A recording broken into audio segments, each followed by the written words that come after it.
Everyone. I'm about to start. Thank you for joining us, and we apologize for the delays. Technology was a bit of a problem, but anyway, we are starting now. Oh, we're gonna have a packed afternoon.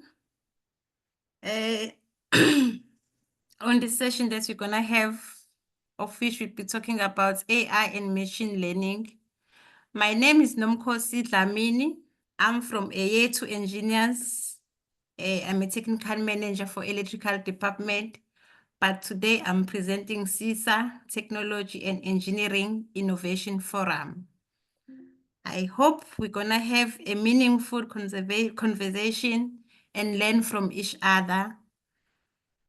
I will be your facilitator for today's proceedings. First of all, I'll introduce Dr. Mpefu, who's gonna introduce our guest speaker. And also I must apologize for our second guest speaker. He couldn't make it today, Professor Innocent Musonda.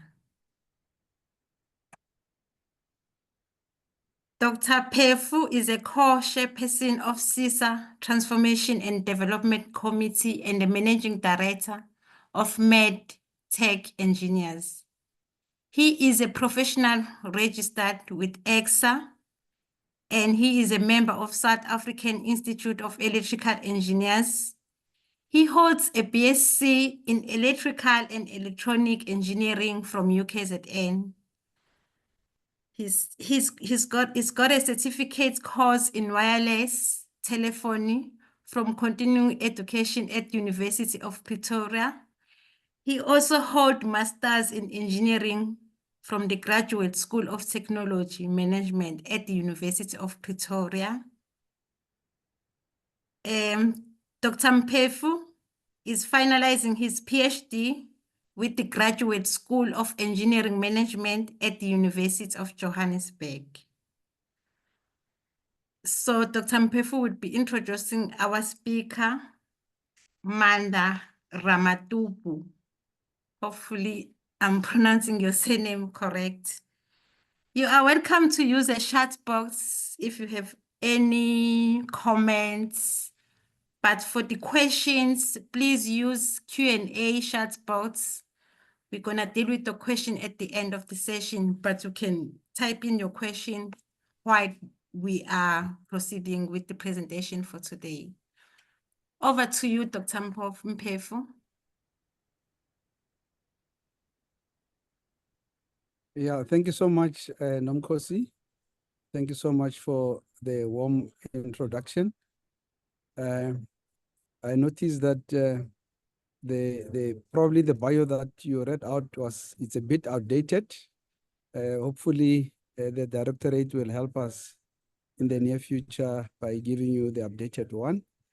And I must apologize because I'm connecting from a very, very rural area. I'm in the bush, and the connectivity can be an issue. So I'm going to request permission, or your permission rather, to switch off my video so that we can use our bandwidth resources optimally.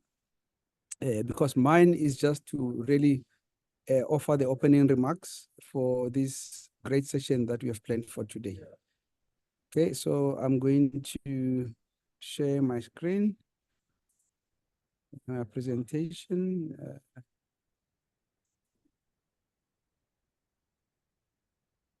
Okay. Right.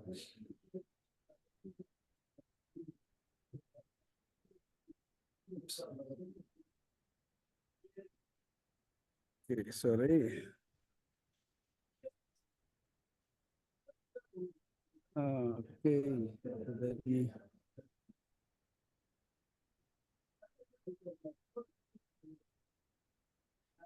Apologies. Let's do this right.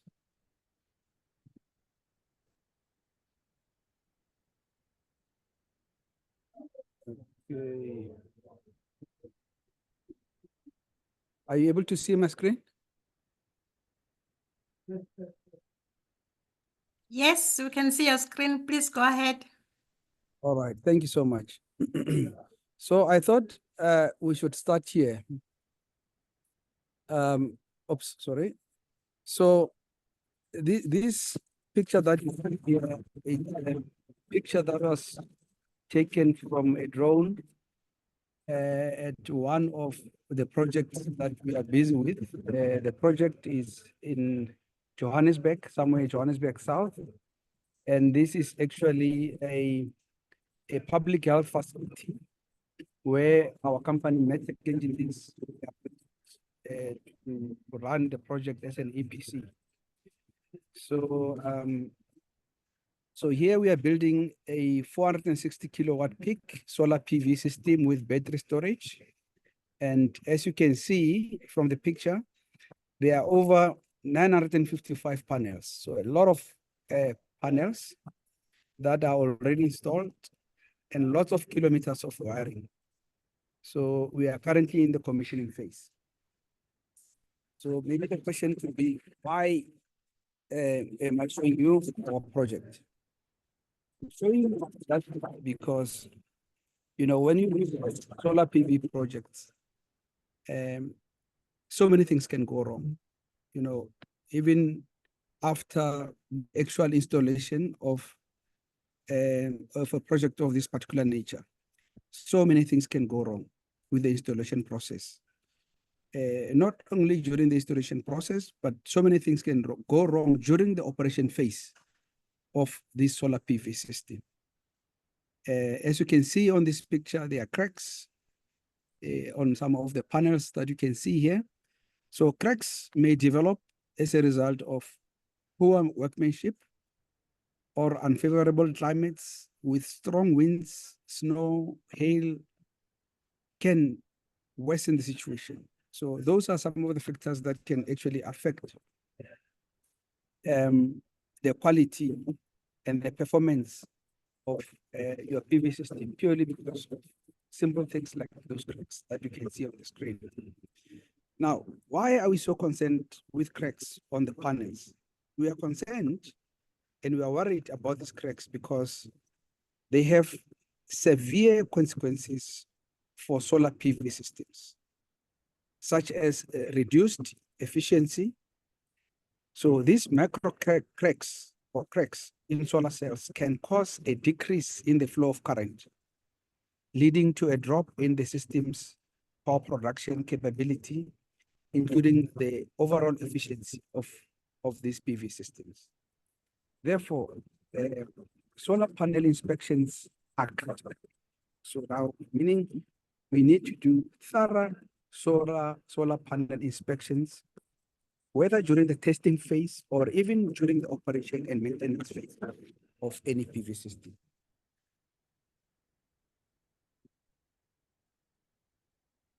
Now,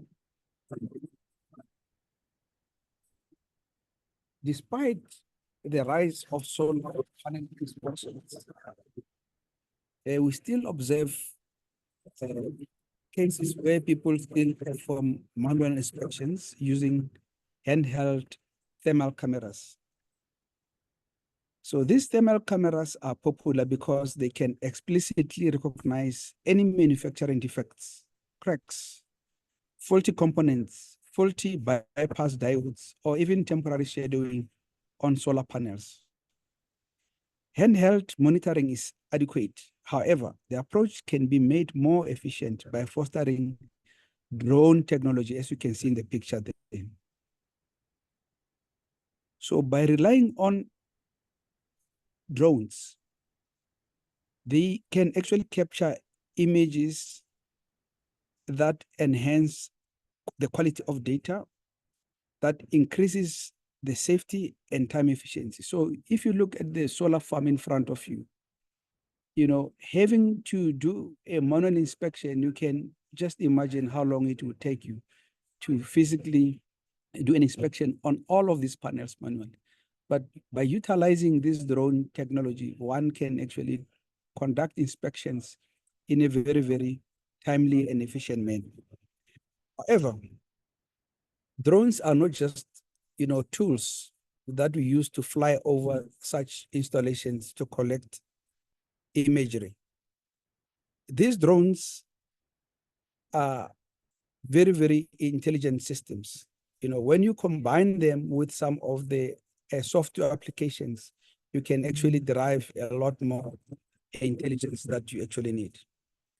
So drone-based image collection is a rapid way of detecting faults on solar PV systems. These images are then fed into a computer. The artificial intelligence is deployed for further processing and interpretation of results. So you don't need to sit down and go through the images by yourself, to check what is wrong or what is right with a particular module. So the artificial intelligence engine does that for you.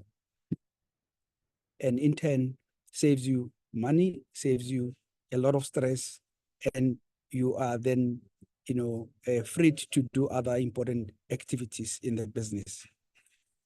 So we have also witnessed advances in machine learning, not just in artificial intelligence, but machine learning and artificial intelligence.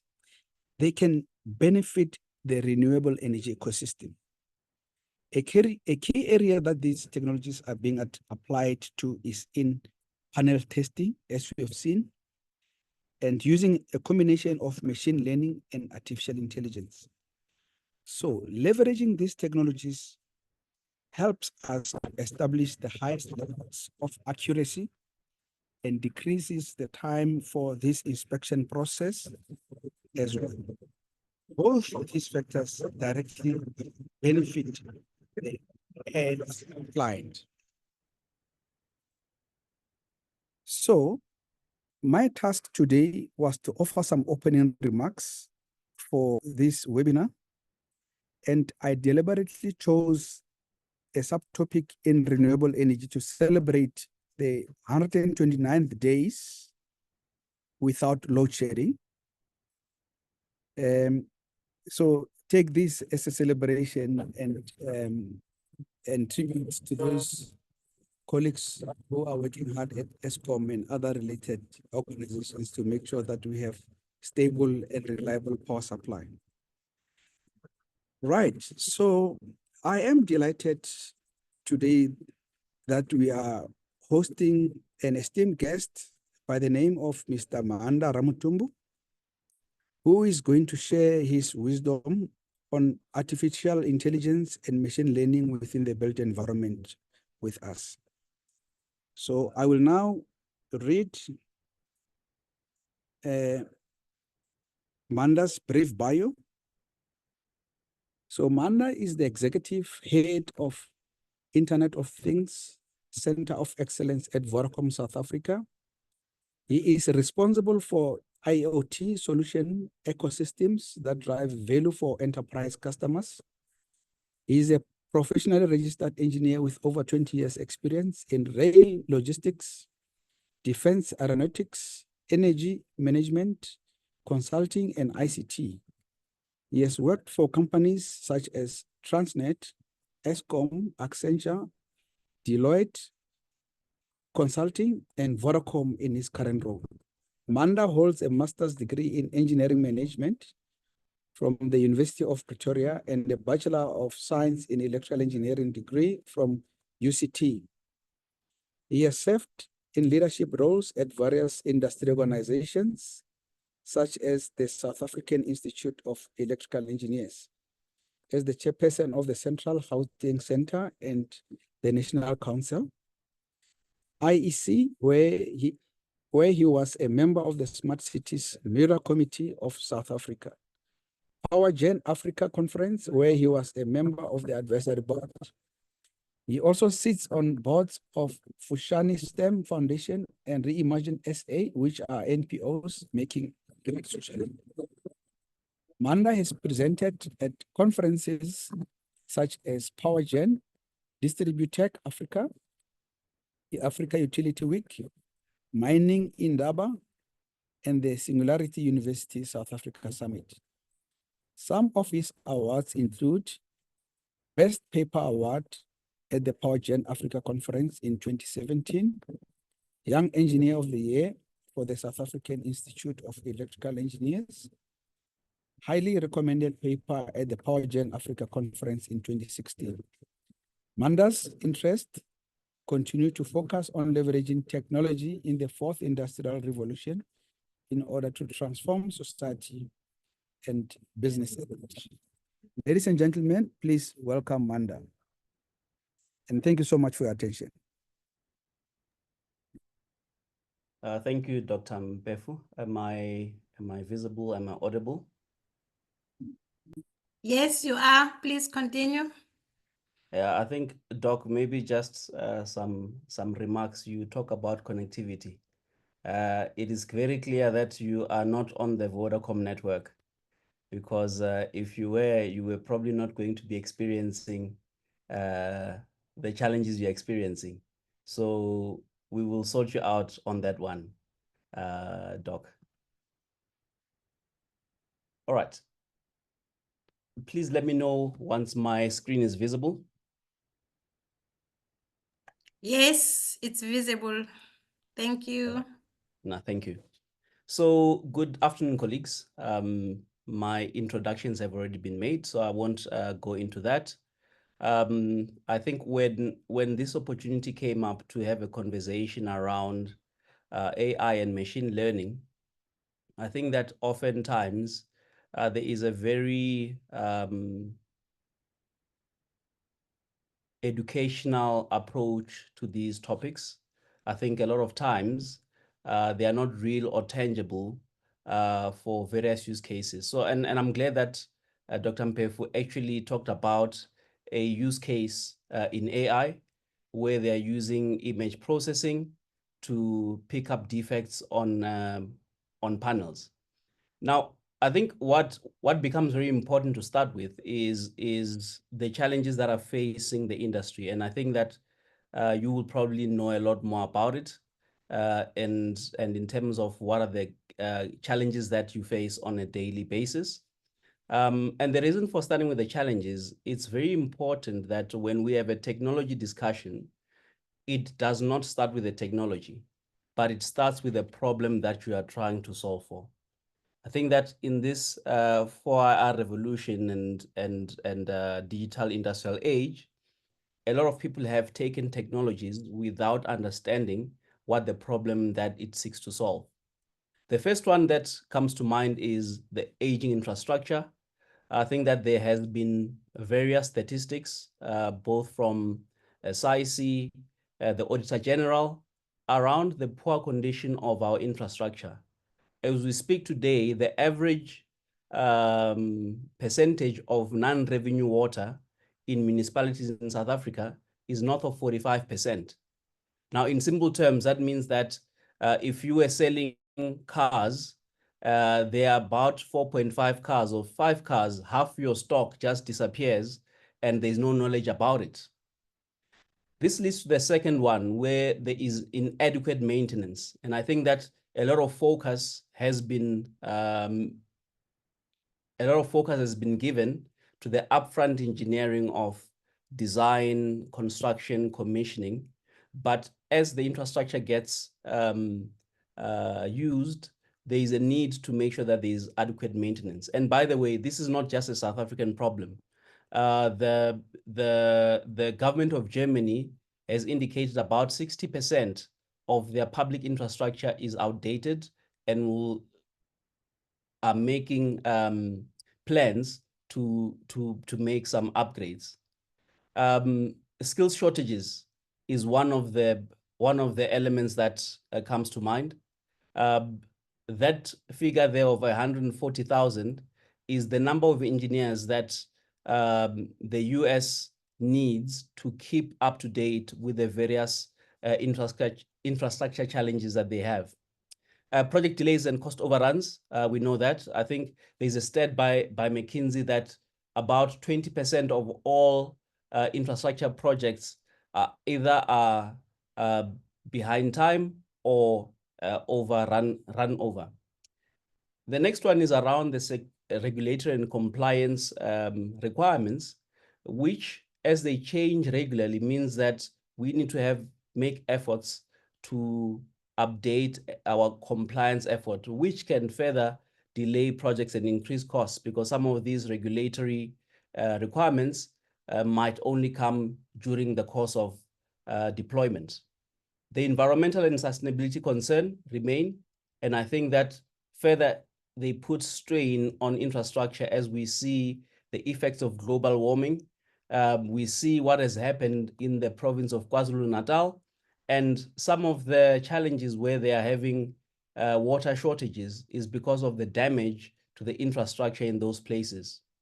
As we navigate our current economic conditions, we see that there's been a significant amount of financial constraints where businesses, where governments don't have enough to meet the needs of what they require for their operations. And lastly, we have urbanization and population growth, where there is a rapid urbanization that is leading to overcrowded cities. We see it in most of the CBDs of the metropolitan municipalities in South Africa. Now, within this context, it's very important that we look at the engineering and built environment, right from your upfront engineering, where you are looking at the design requirements, through the building process, through the operating and maintaining, and at the end where you decommission the system. Now, moving on to AI. AI is not actually a new concept. As you can see in this timeline, since the 1950s, this was when the terminology was coined. In the 1960s, this is where we started seeing some of the first industrial robots, which were replacing people on the assembly line. And already then, chatbots were being explored. However, there was a period between 1971 and 1990 where is referred to as the AI winter, where what had happened is there had been an overpromise and a large expectation, and probably significant investments upfront, which did not realize or materialize in the value that we talk about. And this is why it becomes very important that any technology discussion or any technology adoption has to be looked at in terms of the value that it aims to create. Now, going right to the 2000s and maybe finding ourselves where we are seeing various AI applications and use cases which are coming up. And of course, this has created a significant amount of concern based on the different gaps that exist with using AI as a technology. Now, one of the things that is really driving this is a concept that comes from a book called Exponential Organization, which is authored by Salim Ismail, who was one of the founders of Singularity University. Now, what often happens is when people look at change, or when people look at technology change, or even the cost of technology, we have a very linear view. But what has happened recently, the exponential nature of technology has created a significant disruption. So it becomes very important that we don't adopt and look at this change at a linear perspective. It becomes very important that we adopt it and make the step change that is required. Now, what is the definition of artificial intelligence? And on the top there is a definition that formulated using various sources. But firstly, AI refers to the simulation of human intelligence in machines. So the simulation of human intelligence in machines. So let's take the example that the doc gave around looking at cracks using a drone and looking at cracks on solar panels. That activity could be done by a human, but this is where the simulation of human intelligence comes in. And these machines are programmed to think and learn, right? The systems can perform tasks which typically require human intelligence, such as visual perception, which we talked about, speech recognition, which we've seen the likes of Microsoft and various other transcribing platforms introduce decision-making and language translation. Now, where the difference is that AI and machine learning are very, there are synergies between that. So AI is the dominant discipline. And under AI, there are various disciplines such as machine learning. There is what we call natural language processing, computer vision, and robotics. And within the machine learning sub-discipline, there are various other machine learning sub-disciplines as well, where some of it is supervised, some of it is unsupervised, where you find solutions such as which have black boxes, such as neural networks, and as well as reinforcement. But we're not going to go into it so much today. Now, what we might not realize is we use AI on a daily basis. So on the left-hand side is a list of about 10 use cases that I could come up with. The first one is smartphone assistants, things such as Alexa, things such as Siri. Those are actually AI algorithms in there. The algorithms that filter our emails to reduce spam are AI algorithms. The recommendation systems on platforms such as Apple Music or Spotify or Netflix, which recommend the next type of content based on learning what you as a user prefer. And there are many other ones where we can talk about autocorrect and text prediction, navigation and maps, which we use of platforms like Waze and Google Maps as well as health and fitness applications.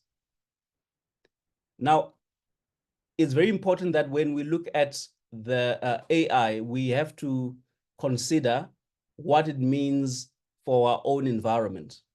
I think there are 6 areas where I feel that AI can have an impact on engineering and the built environment. I think the first one is enhancing design and planning, where by using AI-driven design tools, AI can assist to optimize designs and analyzing amounts of data and identifying the best solution as well.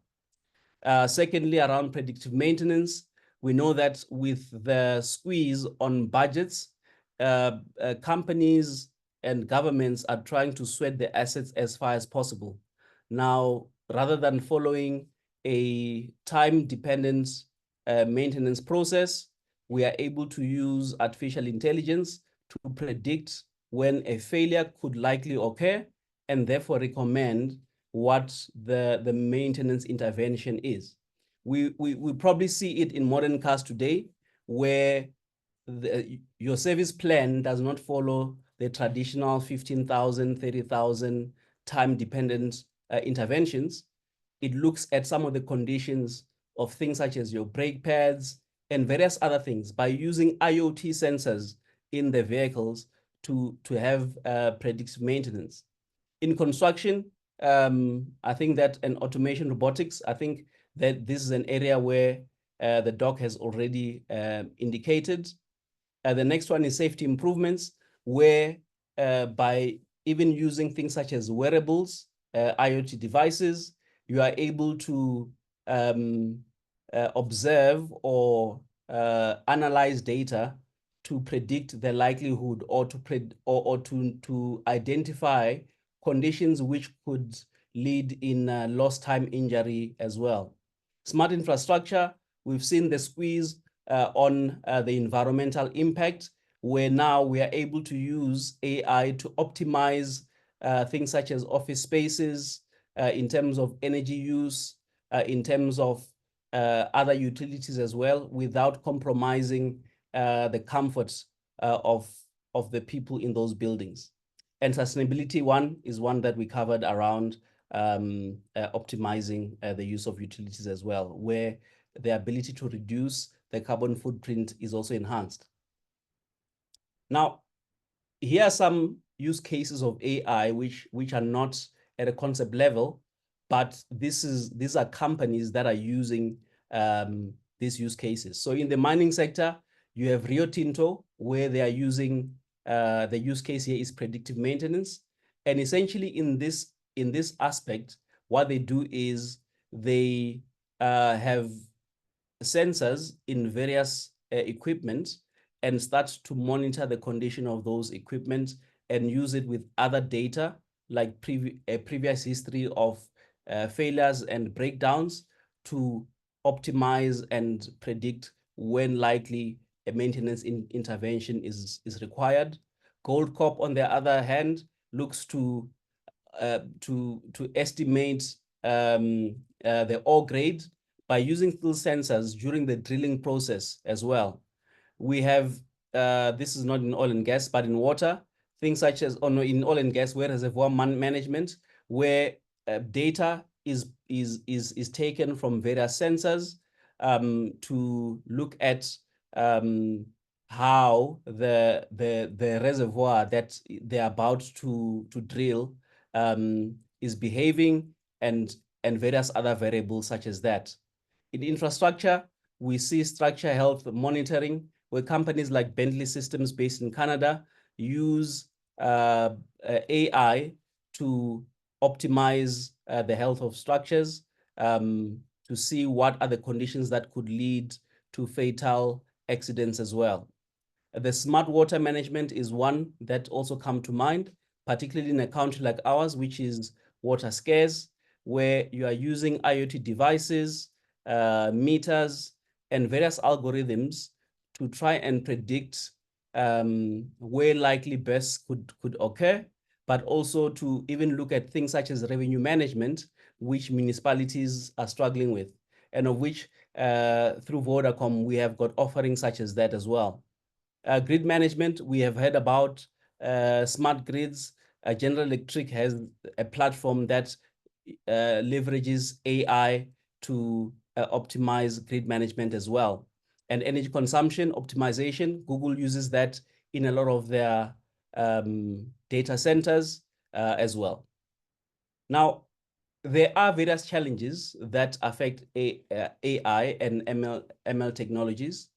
And I think that we have to ensure that as we navigate these technologies, we become aware of it.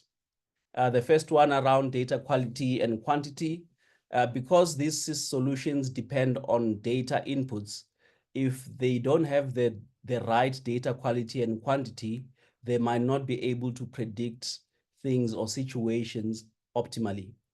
These solutions require large computational power, so you might not be able to have an on-prem solution where you are crunching the models or deploying the models. It has to be done on the cloud.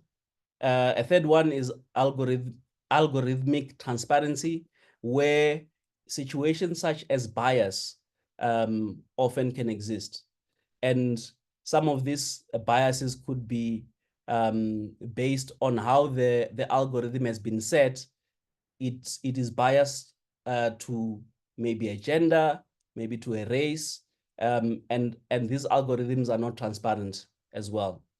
The next one is the ethical and social implications. We know the one around the threat to jobs, but one ethical one which Prof. Chidizima Rwala often likes to use is if you have a car like Tesla, which by the way is using AI, if it has to choose a direction where to avoid an accident, it has to go and bump an old person or there's a child. How do you make such decisions in your algorithms? And these are ethical concerns that continue to remain as gaps in the AI space. Regulation and compliance, of course, there's been a push to try and regulate these spaces, particularly for the large tech companies, where they are seeing that they are having an excessive competitive advantage, which might create an imbalance in the market. Security and privacy becomes very important because the data that you are using sometimes is has to be protected and be of a personal nature. And we've seen various data breaches which have happened with banks and various other platforms where personal information is leaked.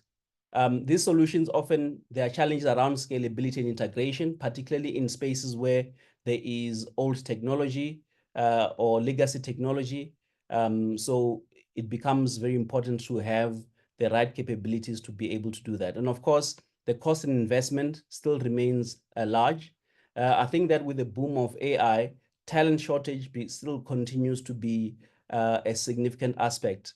I was having a conversation with one of my colleagues who is a PhD in artificial intelligence, and he's indicated that in a number of companies, the people who have been put to run these AI programs actually don't have the capability, and therefore they are not able to enable the promise and the value that AI can bring.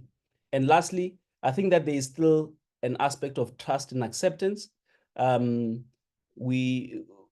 we have AI bots which are, or AI technologies which are tracking what we're doing on websites, or which are listening into conversations and send us adverts of the conversation of items that we were talking about in the conversation, creates a sense of mistrust. So while there is opportunities to leverage AI to create value, there are still some gaps which, as we navigate this space, have to be considered. Now, what does it mean for you? As you start your AI journey, it remains very important that you focus on identifying the problems. If we are not clear on the problems that we're solving, then we are just doing technology for the sake of technology and essentially wasting money. Secondly, there's a concept that is called start small, fail fast. And the idea is to create small scale pilots which prove success so that they can be implemented in bigger programs using more agile ways of work, where you're able to have a minimum viable product in a space of 2 to 4 weeks, for example. The third one, skills development. I think that here it's not so much about the people who create the models, but people who understand how AI can be infused or in the way we do work or in the way that we deliver projects for clients as well. Fourthly, it's collaboration. One of the things that we drive at Vodacom is the concept where which we call ecosystems. Our view is that an ecosystem, a technology ecosystem, is what is able to create scale and enable value to be created, because what you essentially are doing is you combine various capabilities, just like in a engineering project where you've got multidisciplinary disciplines as well. It becomes very important that we become proactive in collaboration to identify the new opportunities for value.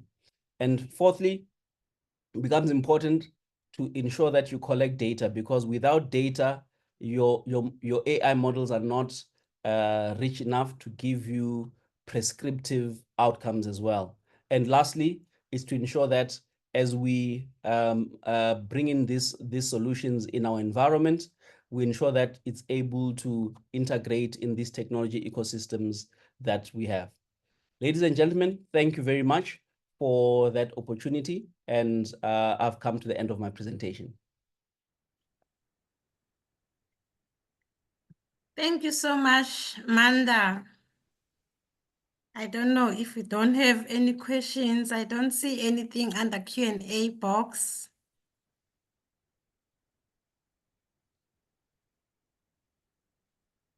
Yeah, that was such an informative presentation. No, thank you very much. Yeah. I think I'm open for people. Maybe they might have questions after this. And I am on LinkedIn and I've shared my details on the screen as well. Oh, I see Gift is Dr. Mpefu's hand is up. Yes, Maanda, thank you so much for the great presentation. I think I can do this. Yeah. Yeah, so I think I really quite enjoyed your presentation, especially because, you know, when you talk about AI, digital technologies, fourth industrial revolution, you know, all these terminologies can be quite confusing and people don't know exactly where to start from, you know, where is the foundation. So I quite like how you unpacked AI and how it links to machine learning, the NLPs, computer vision, and robotics.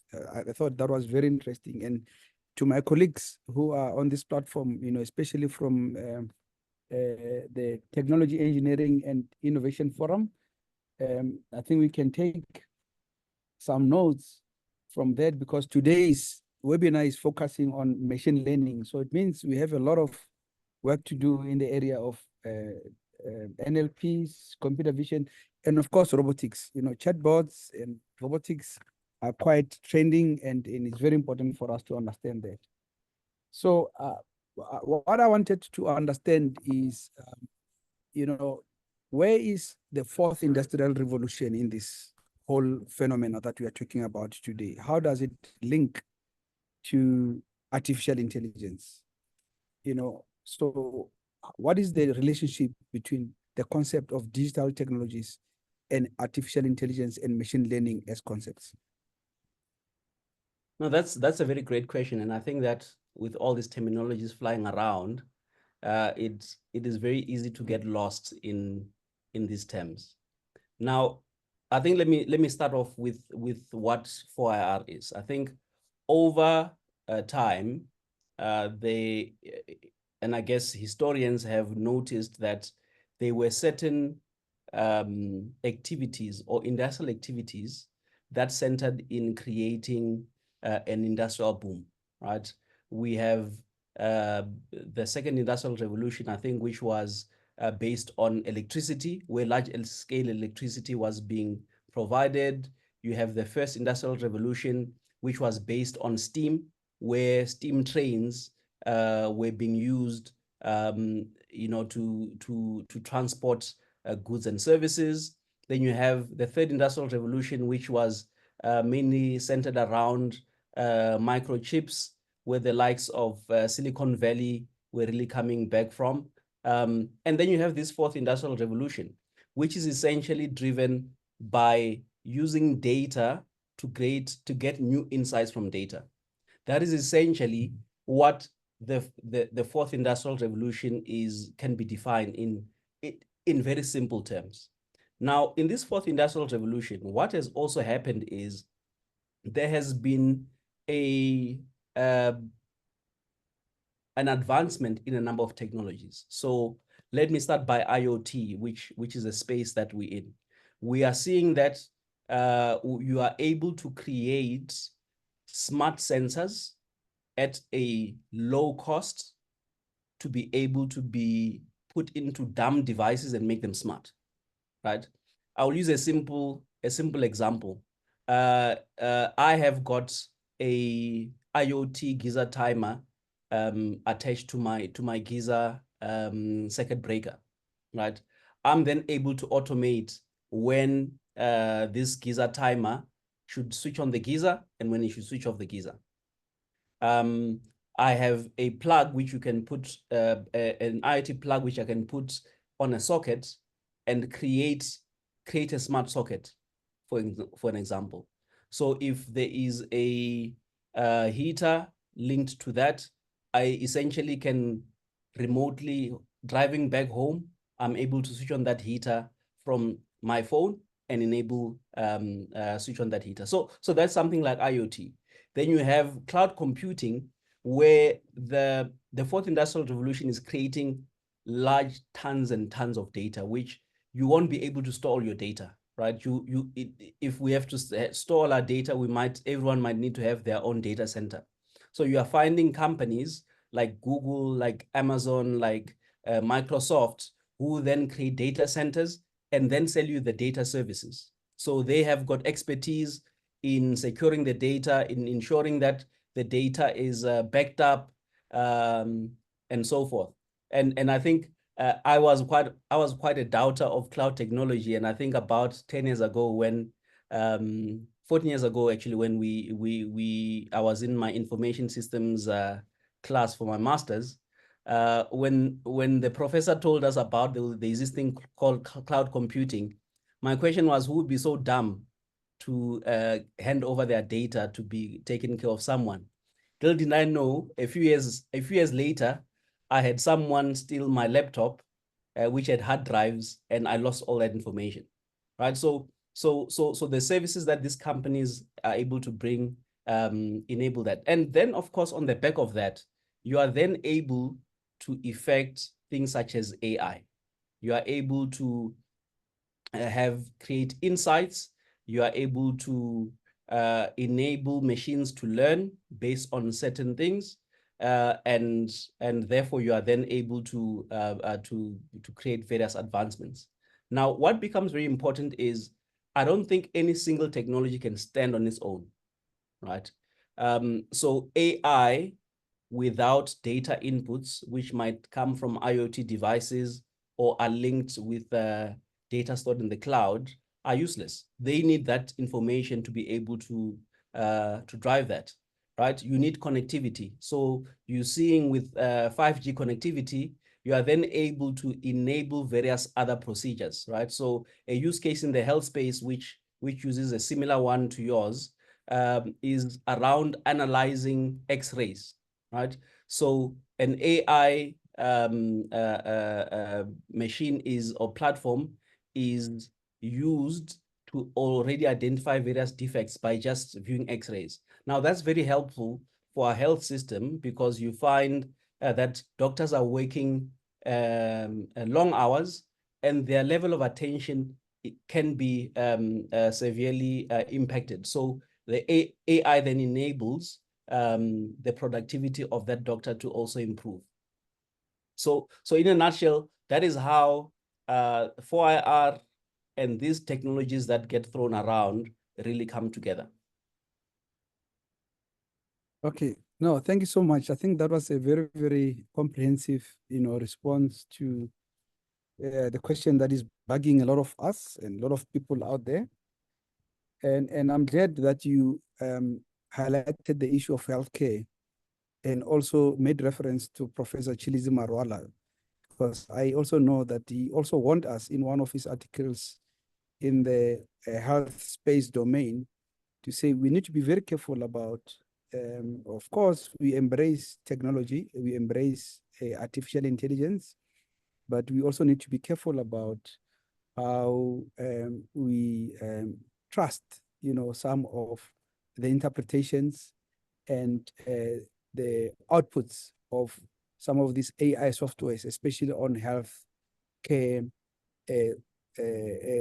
activities or activities or software tools, because as you have indicated as well in your presentation, there's always a risk of biasness, and this biasness stems from the position of the developer who actually put together the algorithm themselves, because they are only exposed to a certain angle of the problem, and they solve the problem from their own point of view, and that may not necessarily cover everything. So it's very important that we are careful, and AI systems, they are not necessarily 100% correct.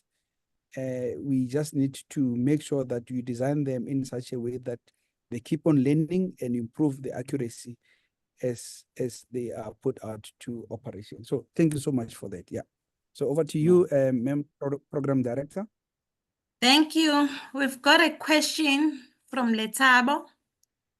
It reads, do you have any strategies for an organization that is trying to implement AI and technology, considering the fact that there are people who are quite resistant to change? Yeah, so that is a very good question, and I think that while I think that as technical people we focus on the technicality of how these solutions work or how systems work, it it is very important that you also ensure that you bring people along. You know, I often say to my colleagues, technology is easy, people are difficult, right? A person who is able to use WhatsApp in their personal capacity does not want to use a mobile device when they're working, right? And you know, it becomes very difficult to follow the logic around that. So it becomes important that you bring people along. And I find that in a lot of projects, and not just technology projects, but it can be engineering projects. And I'm sure colleagues on the call here might attest to this, that there is not sufficient change management in ensuring that people come along. There is not sufficient interventions in understanding what are the potential resistant points and how do we overcome that. And oftentimes is that people don't understand how something is going to affect them, right? Because if they don't understand it, they use what is being thrown around in the media. I mean, you remember during COVID, there was a theory that 5G causes COVID, you know, and people were passing that around like wildfire. So it becomes very important to take people along the journey. And in a lot of the digital projects that we do, we see that they succeed and fail at how successful are you to bring people along, how successful are you to have people who drive the change and also become advocates of the change that is being brought.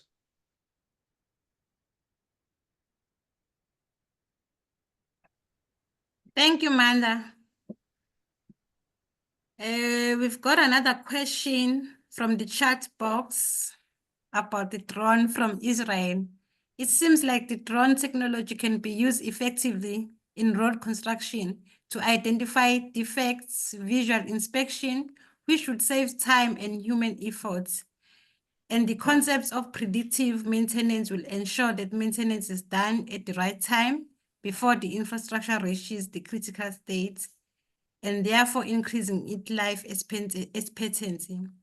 Where would on the road be a suitable area to install those predictive sensors? Yeah, that's a very good question. And maybe to just take you back in the book Exponential Organizations, there's a chapter that talks about the fall of Nokia, or that there's a story about Nokia. And one of the things that Nokia did was they bought a company that installed sensors on the road, right? But those sensors were to try and predict traffic. But along that time, a small company, I think in Israel, was being formed called Waze, which now created an environment where people give it the information that they need, right? So and we know what then happened to Nokia. Their stock really fell, and they went the big company that we all grew up knowing, right? So we need to think about how do we pragmatically affect the use of various technologies. So, for example, sensors, particularly in a space where we have kilometers and kilometers of road, it becomes a very expensive exercise, right? One way that can be, or one use case that you can do is you can enable a platform where citizens take pictures of road conditions. So for example, if there is a pothole outside my house, I'm able to take a picture, and that picture has got metadata, which can also have the location of the picture. It has got a timestamp of the picture. So you can do various things with that, right? You could install cameras, high spec cameras on your dustbin trucks. They always drive in all the streets. And as they drive, they are taking footage of the road, and you are able to then use that footage to analyze, to see what are the various road conditions that exist. Another use case is in railway. I remember starting my career at Spornet. The civil engineering guys used to be given a 2-liter bottle of frozen water and a hat, and they were made to walk the track, right? And they have to be marking where there might be defects, but you can actually have a camera do that for you. And that's why things such as drones become very, very effective. They can be used to monitor large structures like silos or cooling towers as well, without the need to have people with ropes, endangering their lives and having to do inspections. So a camera is an eye, and you can teach it what to look for, and that is an application of AI. That's a Yeah, good maybe one. I was talking to colleagues before the start of the session that I'm afraid of heights. So if I've got the drone that can do the inspection for me, I don't have to climb the roof to do the inspection. But how effective is that? I think Baron also wants to know how effective is that, since if we can all remember, there was a George building that collapsed. So Yeah, so I mean, I think that's a very good question, right? And I think that is where the details and the need to spec various solutions effectively is important, and start from pilots at small and new scale, right? So one very important thing that comes to mind is you can't just use any camera, right? You can't just walk to or go on to Take a Lot and buy a drone which has got a camera and you say you're going to be using that for inspections, right? You have to be looking at high spec cameras that probably might even do better inspections than what you can do. You could use things such as infrared to even detect heat sources, which the naked eye is not going to be able to see, right? And all you have to, essentially the process is you teach the model what good looks like and what bad looks like, and that model then just does the work, right? So if there's certain cracks that you need to be looking out for, or certain gradients that you need to be looking out for, you can train a model to do that. In one of my previous employers in Russia, they had used drones to monitor transmission power lines, right? Where, for example, right now in ESCOM, you have to have helicopters. That helicopter has to have a pilot, it has to have the fuel, it has to have the engineer on board to get all that footage. But by using a drone, the right drone, you are able to see line sagging, you are able to see certain things such as encroachment of the servitude and various applications like that. So the choice of camera as well becomes very important. It becomes important to pilot and test that the application is working effectively. Can I add something? Please do. Yes. So, and thanks for the answers there, Maanda. And I think to the questions that were raised here, so I think it's important because most of us would understand the basic, control systems.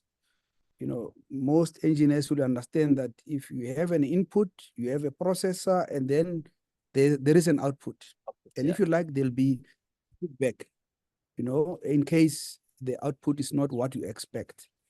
So I don't want us to confuse, for instance, if we use the analogy of using drone technology to conduct maintenance inspections or whatever that you want to do. A drone in itself, it's a simple technology that we use to gather data. Yeah. So You that could is even not AI. You could have a broom with a camera at the end, or a long stick. Absolutely. Absolutely. So now if you think about the input being the data that has been collected by the drone. And in this box where you have a processor, that's where you have the artificial intelligence. Artificial intelligence is nothing but a brilliant software that sits in there that actually processes the data that is being fed in.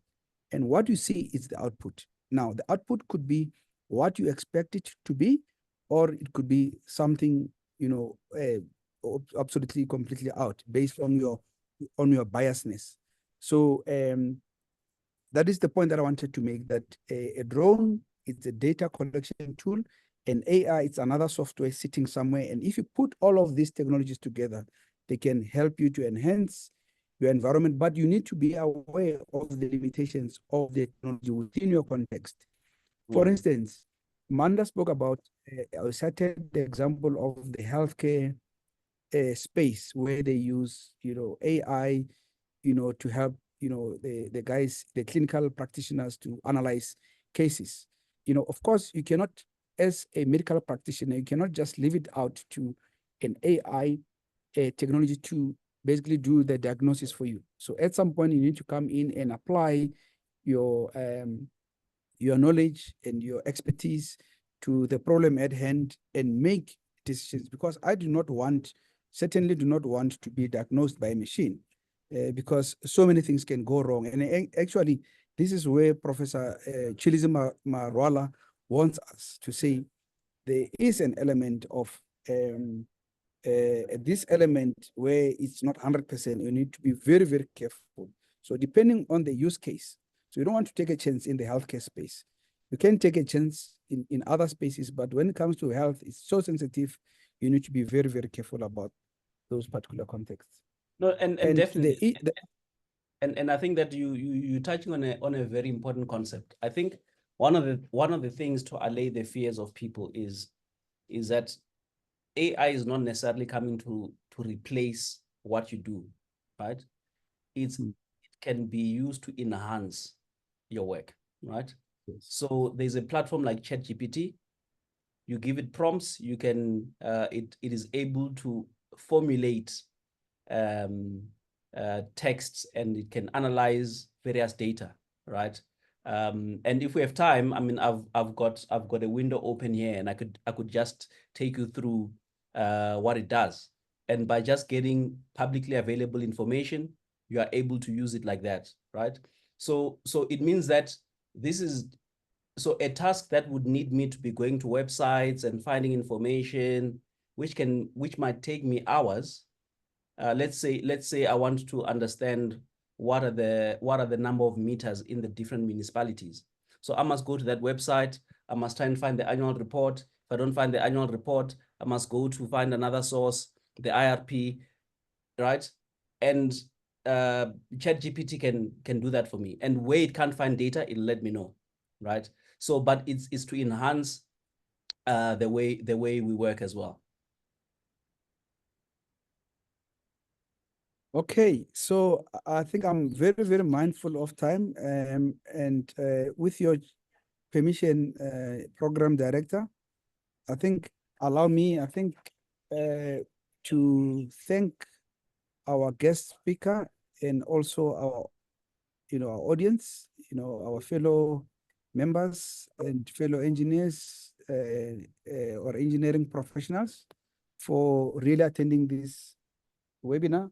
We have learned a lot. I made a lot of notes here, and I'm sure we are still going to continue to engage with Maanda in future. There are a lot of topics that we still need to delve into and make sure that we understand, because if you don't have an appreciation of the benefits that these technologies can actually provide to our businesses, to our environments, we are not going to spend time on those. So we definitely want to take this opportunity to thank Maanda for reminding us and teaching us that exponential growth in technology leads to disruption, and hopefully it's good disruption, and for demonstrating the link between AI and all the different subsets.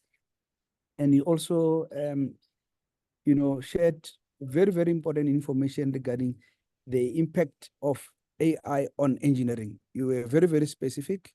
And I like how you looked at it from a systems point of view, you know, a systems engineering point of view, because it's very, very important for us to understand the problem, to spend a lot of time on understanding the problem, because anybody can solve the problem. But the question is, what are you solving? You know, because many people, you know, get caught up in solving problems, and you ask them, what are we really solving? And people cannot answer that question. So thanks for reminding us that we should actually invest more time in understanding the problem so that we can come up with much more effective and impactful solutions.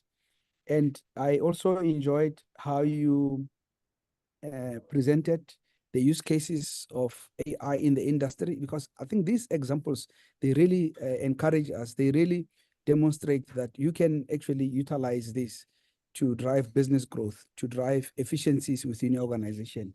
You have demonstrated that you can use AI in the predictive maintenance space. Most of us engineers who are in the operations and maintenance portfolios or areas in our businesses, they'll understand how maintenance philosophy is, you know, in the course of business, and as well as how health monitoring could actually benefit from artificial intelligence energy consumption. So I think that was very, very powerful. But you also ended with demonstrating that there are still challenges, and you emphasize the issue of biasness in terms of the algorithms or the codes that are generated by some of the developers who write these softwares.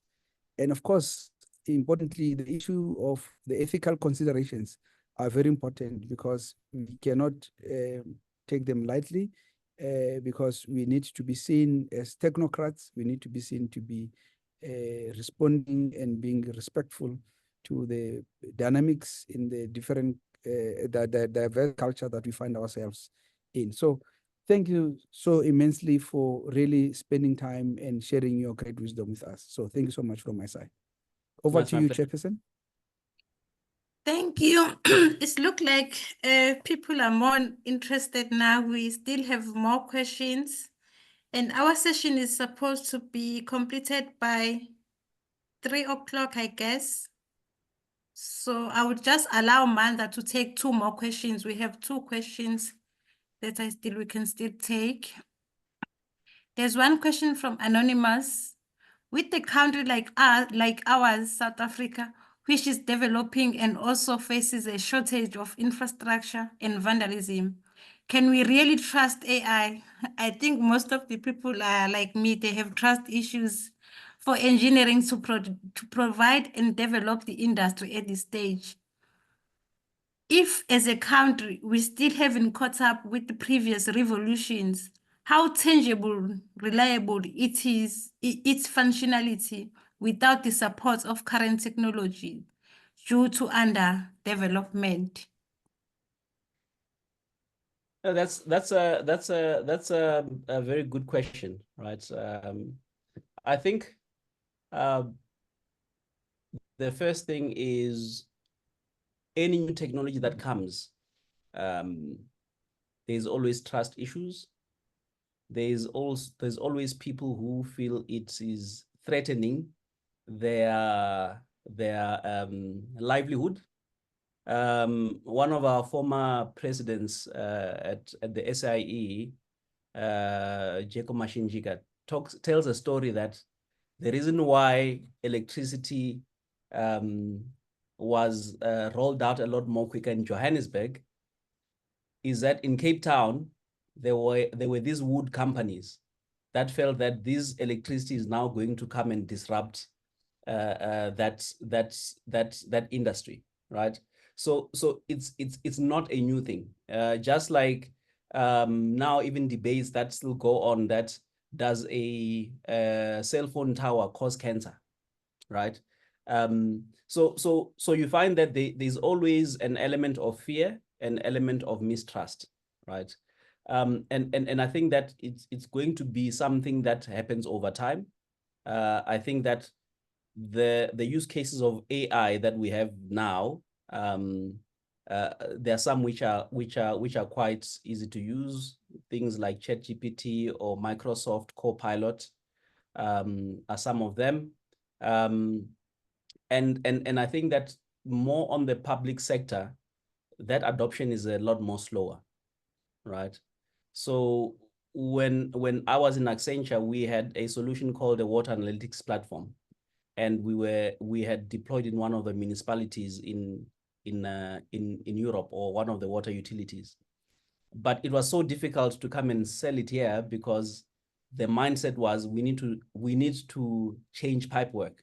And essentially the platform was saying, let us use the data that you have, bringing various sources such as your maintenance history, the specs on the pipe work, the location, and various other inputs that you can use to see how you can find insights, so that you are then able to predict where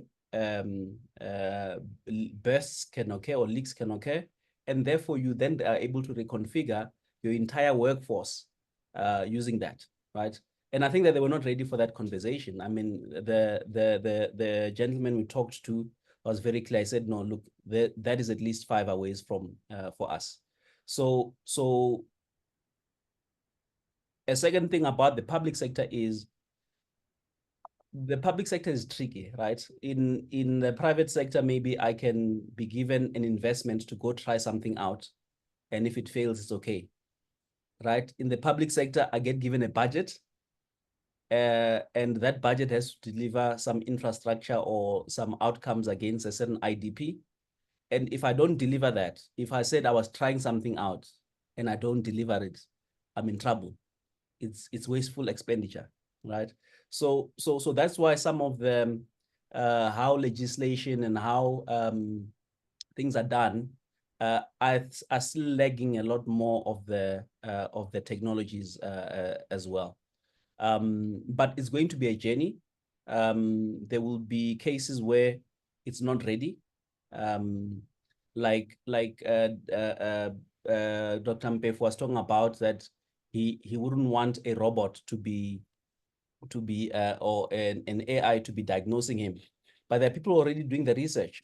There was a project or competition where they wanted to see if AI could make a diagnosis quicker than 10 physicians, right? So there are still attempts, and I think that the trust aspect is not going to always be easy, and it will only be on a case-by-case basis. But what is important, or what will enhance trust, is being able to demonstrate results. Right? Imagine having a patient who has a condition which doctors cannot find, and AI, by using various information, is able to maybe suggest the likelihood of another cause. I mean, that creates that element of trust to say this thing was able to go beyond where a human could not go, right? So yeah, that's the thinking around particularly public sector trust and adoption. Thank you. Thank you so much, Maanda. I think to continue with the conversation, you can send CESA an email. You can direct your email to general@cesa.co.za. Just make a subject line AI in engineering. Then you can have like your questions there. I think maybe in future, CESA is going to have another session for this one, because people are more interested. Thank you very much, everyone, for attending. It was such an informative session. Thank you. Thank you very much. Thank you.